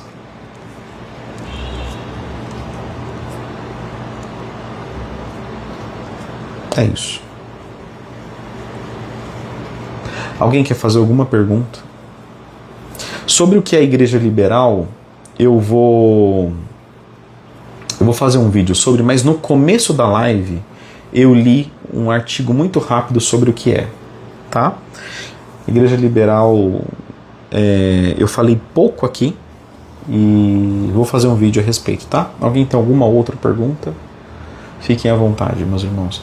Ficou claro a minha opinião e ficou claro o contexto do que é o pentecostalismo clássico, o que é o neopentecostalismo, e agora nós estamos vivendo o período do ano 2000. E o período do ano 2000, irmãos, eu estou vendo igrejas crescerem. Só a graça, irmão. Só a graça, só a graça. Mas vamos continuar pregando, né? Vamos continuar aqui na nossa luta. Mudei de igreja e realmente não tive uma grande transformação. Olha que confissão mais linda, irmãos. Isso podia ser recortado. Mudei de igreja e realmente... Olha que coisa mais linda, irmão. Muito obrigado por confiar esse comentário na gente. Mudei de igreja e realmente não tive transformação. É uma confissão de uma pessoa aqui no Instagram. Nós vamos orar por você, irmão. Eu não vou falar seu nome aqui para não te colocar no YouTube. Mas é isso. Não significa nada você mudar de igreja se você não entender profundamente o que é o Evangelho. E se na igreja que você está não se prega e não se caminha junto com o Evangelho, as pessoas implodem, irmão. Na primeira conversa difícil, na primeira vez que o pastor é um pouco mais duro, as pessoas saem. No primeiro problema entre membros, 2 vão para lá, 3... Eu tenho experiência com isso, irmãos. As pessoas saem. As pessoas não entenderam. Nós estamos vivendo num período que as pessoas acham que entenderam. Viver o Evangelho. A régua é muito mais... O sarrafo é muito mais alto. A salvação pela graça é o primeiro estágio, eu repito. Viver o Evangelho, o sarrafo é muito alto. Sabe por quê? Teu modelo é nada mais, nada menos que Jesus. É ser parecido com Ele, cara. E às vezes você está mais parecido com Hernandes Dias, com Subirá, com Vailate, com Nicodemo. Você está parecido, você está falando igual, usando os mesmos termos, os mesmos jargões. Mas Jesus, talvez você não consiga me dizer o que está escrito em Mateus 5, Mateus 25. Talvez você não tenha lido a Bíblia. Porque você só entendeu. Porque alguém te falou.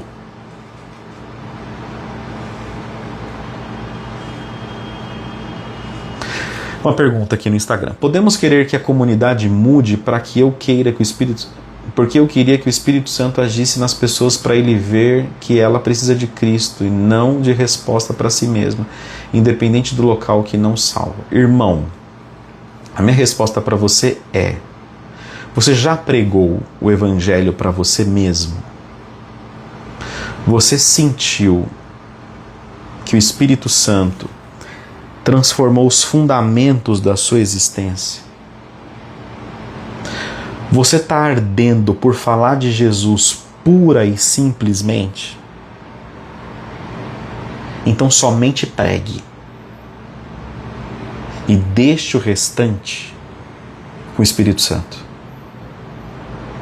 Se você tem esperança na mudança de uma igreja, seu objetivo está errado. Se você quer que uma igreja floresça, seu objetivo está errado. A tua esperança tem que ser em Cristo.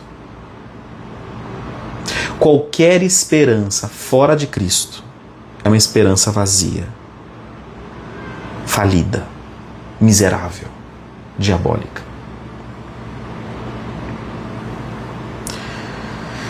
Pergunta no Instagram: por que a igreja reformada está querendo pegar os fiéis das igrejas pentecostais? Não vejo que eles querem pegar.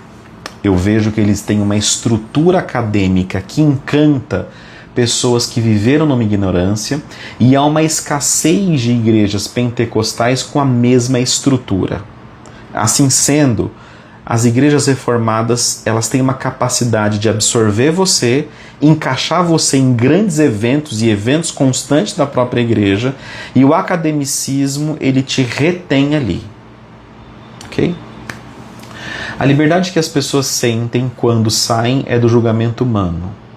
Saem do julgo humano, das regras da instituição, e não a liberdade em Cristo. Eu mesma saí da CCB e senti um bloqueio em me inserir em outra comunidade. Exatamente, você não se sente livre. Você não está livre. Há uma confusão nas reformadas entre liberalismo e avivamento? Irmãos, da mesma forma que existe confusão nas igrejas pentecostais, existe confusão nas igrejas reformadas. Irmãos, a igreja reformada ela já teve diversas rupturas. Diversas rupturas. É que a igreja reformada tem uma capacidade de gestão de conflito muito maior do que as igrejas pentecostais, porque é uma igreja com muito tempo de existência. Então a capacidade de gerir conflitos é enorme, diferente de igrejas recentes. Eu mesmo, eu sou pastor de uma igreja pequena e recém-plantada. A minha dificuldade em gestão de conflito vai ser muito maior do que de um pastor com 40, 50 anos de ministério. Mas um dia eu terei 40, 50 anos de ministério. Amém? Mais perguntas, queridos? Estou à disposição. Olha, outra irmã que se sente da mesma forma. Ela não se encaixa em outra comunidade. Por quê, irmãos? Tem uma série de fatores. Eu tenho uma live aqui falando sobre toque religioso, depressão religiosa, que eu esmiuço isso. Você precisa dar tempo, chance para a comunidade que você está indo. Dê tempo. Em 1 ano você não vai se adaptar. Em 2 anos você não vai se adaptar. Em 5 anos talvez você comece a se adaptar. Talvez. Mas precisa de tempo. Irmãos, um casamento, você não vai se adaptar em 1 ano. A relação com a comunidade é igual a um casamento.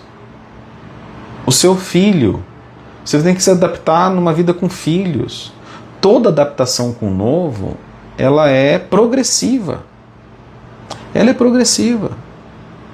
Então tenha paciência com você mesmo. Tenha paciência com você mesmo. Tenha paciência com o processo. Faz parte. Os discípulos de Jesus conviveram com ele. Conviveram com ele. E só foram entender quem ele era 3 anos depois. Os discípulos de Jesus viram os milagres de Jesus. Comeram pão com Jesus. Comeram peixe com Jesus. Ceiaram com Jesus. Caminharam com ele, viram ele andar sobre as águas e só foram entender quem Jesus era 3 anos depois. E nós, irmãos, queremos isso em 1, 2 anos.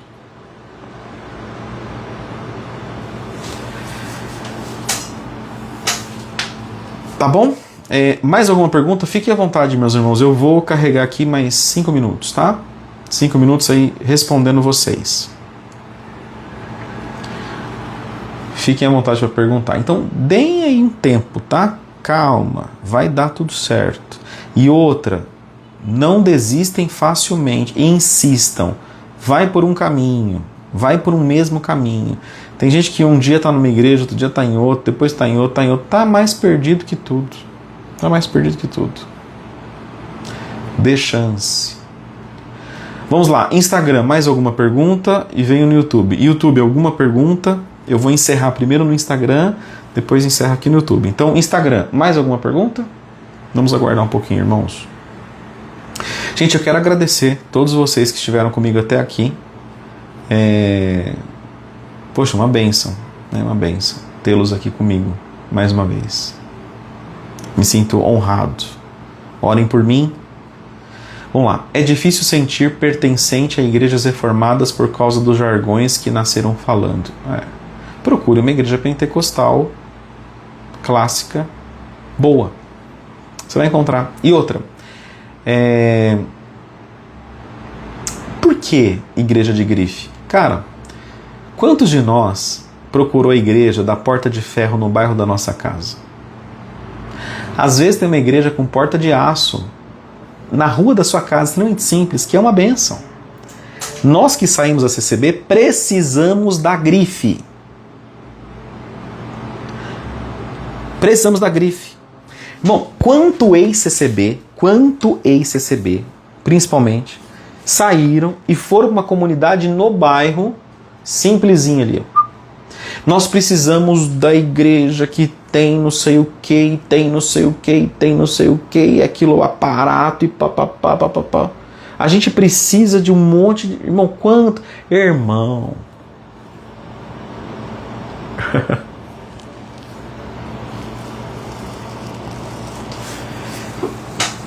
Irmã, você vai... tem uma pergunta aqui no Instagram. Irmã, você vai ter que ser meio Lutero, colar 95 teses, entendeu?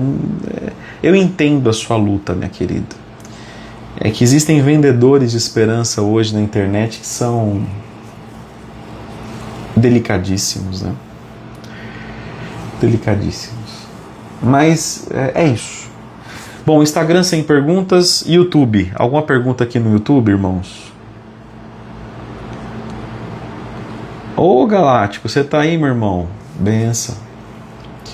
Aqui a gente tá acabando. Tá acabando. Aqui no YouTube, alguma pergunta? Vou aguardar 2 minutinhos para ver se some. Não é fácil, mas são muitos movimentos. São muitos.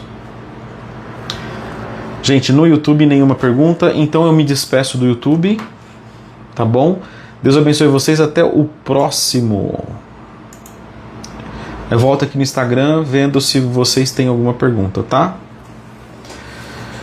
Instagram, alguma?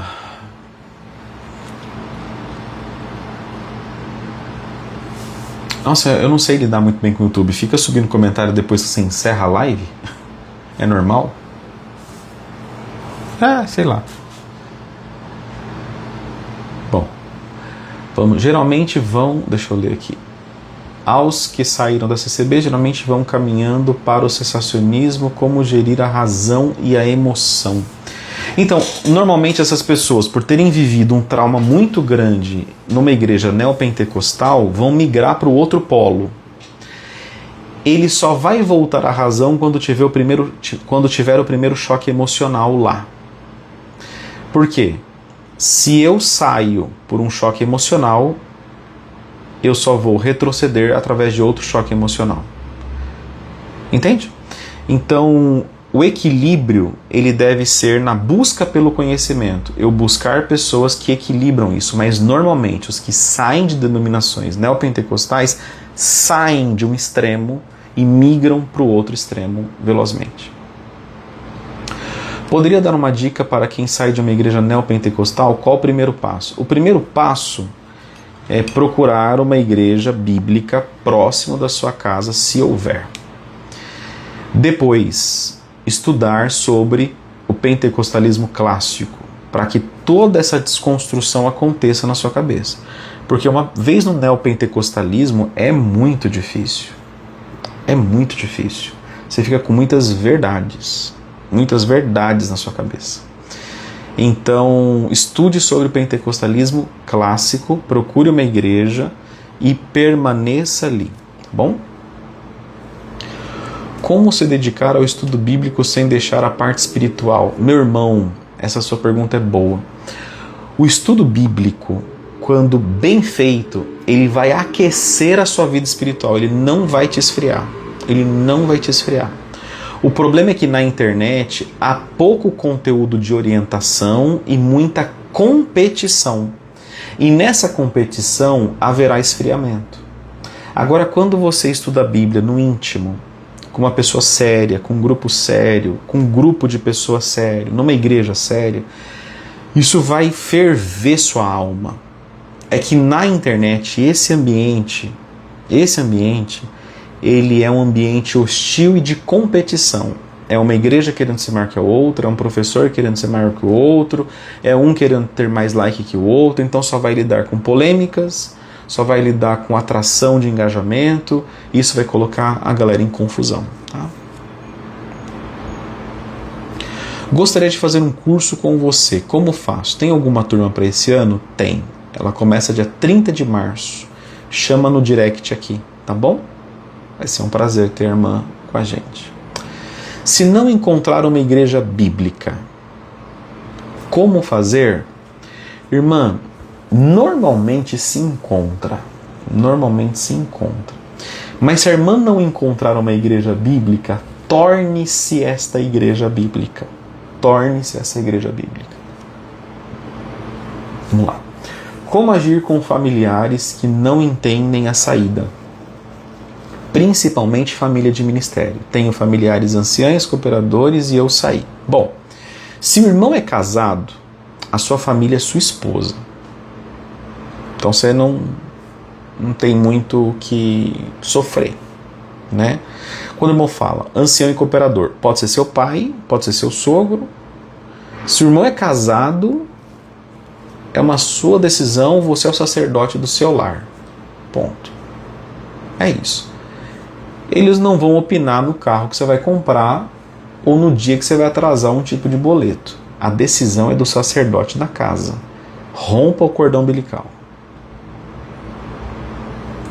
O medo é de cair em outra seita. Perdoe o termo seita, mas é o modelo da CCB. Bom, se você entendeu o Evangelho, se você entendeu os pilares essenciais, você vai saber o que é uma seita e o que não é uma seita. Isto posto, você vai saber. Agora, o problema é, se você ainda não sabe, talvez por isso que existe esse medo. Você não consegue ainda discernir o que configura uma igreja ser uma seita. Uma vez que você entendeu quais são os pilares essenciais que classificam uma igreja como uma seita, por que você tem medo de cair em outra? Talvez o problema seja antes. Você não entendeu ainda como discernir se uma igreja é ou não uma seita. É interessante fazer um detox digital. Mais ou menos. Às vezes você precisa ouvir uma ou duas pessoas apenas. É que as pessoas ficam no Reels e Shorts, né? O YouTube, gente, eles são muito mais inteligentes que a gente. Ele quer que a gente fique com a cara na tela. Então ele vai te colocar aqui na frente Walter Brunelli e em seguida Rodrigo Silva. É para te deixar maluco. Aí você vai tomar um gole de coca, um gole de água, um gole de uísque e depois um gole de vinho. Não faz o menor sentido. Então se você está ouvindo 2 pastores ou 2 professores, fiquem com eles e vai até o final. Consuma, leia o cara. O problema é que a gente fica consumindo um monte de coisa aleatória. E esse, aí você nunca vai ter um conhecimento. Tem como você ouvir Rodrigo Silva e Walter Brunelli, né? Não dá.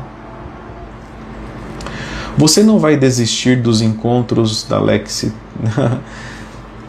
das conferências, né? Não, eu pretendo fazer uma por ano. Né? Dá muito trabalho fazer mais que isso. Mas não pretendo não, meu irmãozão. E foi uma honra ter você por lá.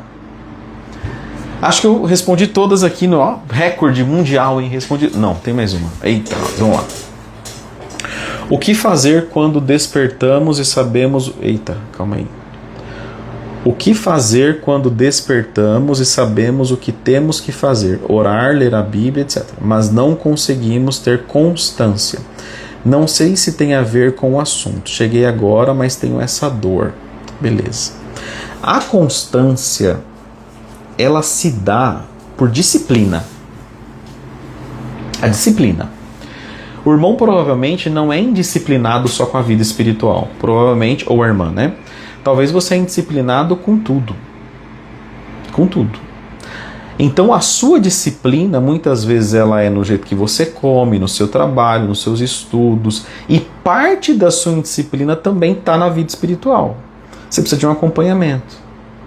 Você precisa de um grupo de pessoas que te estimule, alguém para caminhar com você, um grupo que vá junto com você. Quando você não consegue estabelecer uma disciplina, você tem que estar agrupado com pessoas que são disciplinadas e que vão caminhar junto com você. Vai ser assim um primeiro passo. Provavelmente você é uma pessoa que estudou em escola presencial, não teve experiência com EAD e etc. Não teve disciplina com leitura. Então busque alguém que possa puxar você, arrastar você, uma pessoa ou um grupo. Vamos ver a próxima pergunta aqui. Triste que a maioria que sai da CCB ou vira desigrejado ou vira reformado calvinista extremo. Acho que fica o trauma do pentecostalismo. Fica porque entendem pouco sobre o pentecostalismo, caem muito rapidamente no encanto cessacionista ou reformado, e que é um encanto mesmo. Mas eu não acho ruim também, né? Porque as igrejas reformadas são boas igrejas, né? Eu não sou calvinista, eu acho o calvinismo delicado, e dependendo se você for para o extremo, você vai cair em outra seita. Seria lindo se a gente conseguisse equilibrar isso. O ultracalvinista, né? O ultracalvinismo. Por que o César Cavalcanti tem dificuldade de classificar a CCB uma seita? Eu acho o seguinte. O César Cavalcanti ele é extremamente técnico. Então, e outra, ele não viveu lá, né? Então ele vai ter uma dificuldade porque ele não viveu lá.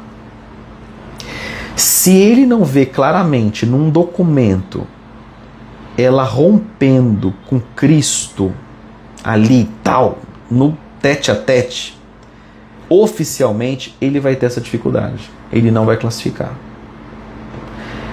Eu acho que esse é um primeiro ponto. Um segundo ponto que eu vejo ele está tendo uma experiência agora com essa questão, esse fenômeno CCB. Mas eu posso te garantir, ele está ouvindo pessoas, ele está estudando, e ele é um sujeito que quando ele entende que está errado, ele volta atrás. Então, e outra, ele já não recomenda a CCB, né? Ele parou de recomendar. Eu acho que com o tempo, com os estudos e etc., talvez, não tenho procuração para falar por ele, mas talvez ele mude. Outra aqui, eu acho que a CCB não vai mudar. Pois é. Eu também acho que a católica não vai. Eu tenho o César Cavalcanti e o Hernanes como os meus professores de vida para me aproximar de Cristo. Muito bom. Verdade. Gente, eu vou para as últimas aqui, hein? Eu acho que o barulho do pentecostalismo atrapalha o aprendizado da palavra de Deus. Eu prefiro o batista clássico. Toda a igreja pentecostal clássica é barulhenta? Você já foi em todas as igrejas pentecostais para fazer essa afirmação? Igrejas pentecostais clássicas normalmente ouvem a palavra e no momento exato glorificam. Você já classificou, né? Já. Pode contar com o meu apoio para a divulgação. Bênção. Cuidado com esse pastor Bruno. Ele é herege demais. Cuidado. Eu sonho com esse equilíbrio. Existem pessoas maravilhosas, maravilhosas nos dois lados. Poderia existir algum tipo de encontro com pessoas moderadas com os dois tipos de pensamento? Existem os moderados, né? Você vai encontrar, por exemplo, Luiz Saião é um moderado, né? Um grande moderado. O Dea Carson, embora ele incline aí para o calvinismo, ele é um cara que eu acho moderado. Quem mais moderados aí? Deixa eu pensar. O Walter Brunelli é um pentecostal, mas super moderado, né? Super moderado. Paulo Romero, extremamente moderado. O César Cavalcanti é muito moderado. Enfim, existem alguns. Onde já se viu torcer... é o Vasco, caramba! Onde já se viu torcer pro Tricas, depois achar ruim que o Josafá chama de gazela. Me ajuda a te ajudar. Essa você resgatou, hein? Meu irmão do céu. Gente, acho que acabaram as perguntas aqui. O YouTube eu já encerrei. Quero agradecer vocês que ficaram até agora. Foram 2 horas de live. 9, 10, 11, 2 horas de live. Foi bênção. Até a próxima, com a graça de Deus, se Ele nos permitir. Tá bom? Fiquem na paz, meus irmãos.